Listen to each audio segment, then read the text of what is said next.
Now, so whilst our goal in our meeting today is to pray, that's really our goal, to pray. And no matter how late it takes, we are going to pray. While that is our goal today, first, we want to speak of this vitality of prayer. And we want to be able to exhort ourselves so that when we pray, we understand what we are doing. There's a lot of talk about praying, but no praying. So we want to talk and we also want to pray. In 1 John chapter 5, verse 14 through to 15, 1 John 5, 14 to 15, the Bible tells us that we have a confidence when we pray to God. And this is the confidence that we have, that when we ask anything according to his will, he does what? He heareth us. And if we know that he hears us, whatsoever we ask, we know that we have the petitions that we desire of him. Now, whether we see the result or not physically, we leave our place of praying with this confident assurance, once we know that God has heard, that we already have the answer. Do you understand that? Now, when we say we have the answer, it doesn't mean that it is what we expect to hear that will be the answer.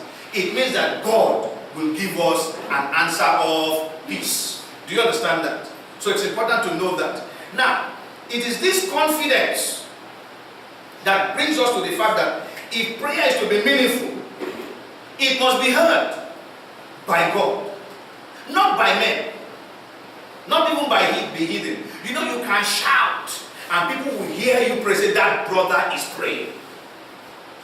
The question is not whether people are hearing you. What is the real issue? Did God hear you? Do you understand that?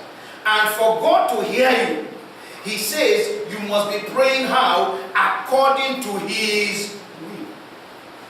So, if our praying is to amount to anything, if our praying is to be meaningful, then we must be praying the will of God.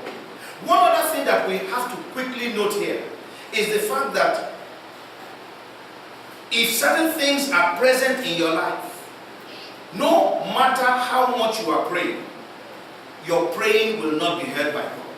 In Isaiah chapter 59 verse 1 and 2, Isaiah chapter 59 verse 1 and 2, the Bible says, behold, the Lord's hand is not shortened that it cannot save, neither his ear heavy that it cannot hear. But your iniquities have separated between you and your God, and your sins have hid his face from you, that he will not hear. The issue is, we want God to hear, is that not so? So not only are we to pray according to his will, we must make sure that there is no sin in our lives. We must ensure that there is no self-centeredness in our lives. In Psalm 66 verse 18, Psalm 66 verse 18, the Bible says that if I regard iniquity in my heart, the Lord will not hear me. If I regard iniquity, what does it mean to regard iniquity? It means to give it a place of prominence. It means that I myself, I like iniquity. It means I myself, I have not distanced myself from iniquity. I have welcomed it and I have given it a place of preeminence in my heart. He says God will not hear me. So if the object of meaningful prayer is that God hears us, then we must make sure that these three things are dealt with. Number one, we are praying the will of God. Number two, there is no sin, no selfishness, no self-centeredness in our prayer. And finally, number three, there is no iniquity. It has no place of prominence in our heart. We cannot sin and then wave it off. We cannot see people sinning and then we wave it off. There must be that place must be, the matter of iniquity must be routed out of our lives, and God must take the place of preeminence in our lives. Now, praying the will of God. Romans chapter 8 verse 26 to 27, Romans chapter 8, 26 to 27 makes us to understand that we don't even know how we ought to pray. Let me read it. Likewise, the Spirit also helpeth our infirmities or weaknesses. For we know not what we should pray for as we ought. But the Spirit itself maketh intercession for us with groanings which cannot be uttered.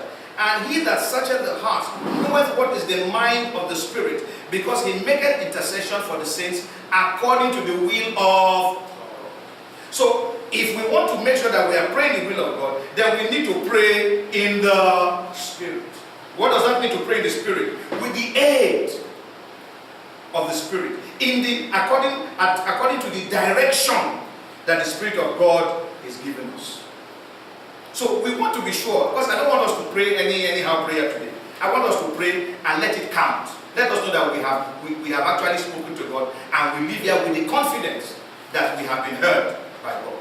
In 1 Corinthians chapter 14 verse 2, 1 Corinthians chapter 14 verse 2, the Bible says, "For he that speaketh in an unknown tongue speaketh not unto men, but unto who? God. For no man understandeth him. Howbeit in the Spirit he speaketh mysteries."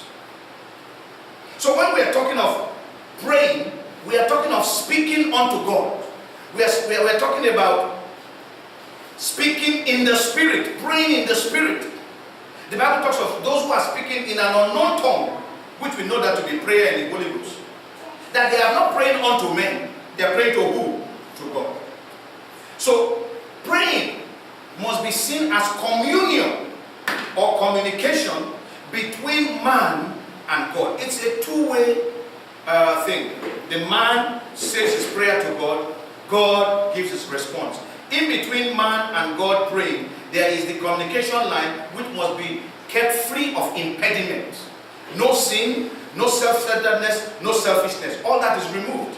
In James chapter 4, this is like revision to many of us, but we need to emphasize some of these things to us. James chapter 4, from verse 1 to 4, it says, "From whence come wars and fightings among you? Come they not hence, even of your lusts that work in your members? Ye lust and have not, ye kill and desire to have, and cannot obtain. Ye fight and war, yet ye have not, because ye ask." In verse 3 it says, "Ye ask and receive not, because ye ask amiss, that ye may consume it upon your lusts." We don't want to ask amiss. Do you understand that? We don't want to pray a prayer that is after our own lust, after our own desires. In verse 4, it says, "Ye adulterers and adulteresses, know ye not that the friendship of the world is enmity with God? Whosoever therefore will be a friend of the world is the enemy of God." We must remove worldliness from our lives if our praying is to count. So not only are we to pray according to the will of God, uproot every impediment, we must make sure that there is no worldliness in our lives and in our praying. We cannot pray according to the way the world prays. Therefore, it is instructive that you and I must be praying in the Spirit.